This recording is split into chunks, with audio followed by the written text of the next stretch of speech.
ধরুন আপনি এবং আপনার কলিগ একই পোস্টে কাজ করেন, এন্ড হঠাৎ করে দেখলেন আপনার কলিগের প্রমোশন হয়ে গেছে, বাট আপনার কোনো প্রমোশন হয় নাই। আপনার স্যালারি যেখানে ছিল সেখানেই।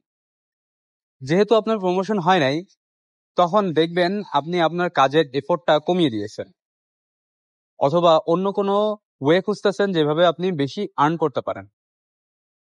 এই যে আপনি যে ইনপুট দিয়েছিলেন, তার জন্য যে আউটপুট এক্সপেক্ট করতেছিলেন, যেহেতু এই এক্সপেকটেশন ম্যাচ করে নাই, তো দেখবেন আপনার জীবনে কিছু ইফেক্ট পড়বে। আর এই ইফেক্ট গুলাকে বলে ইকুইটি থিওরি অফ মোটিভেশন।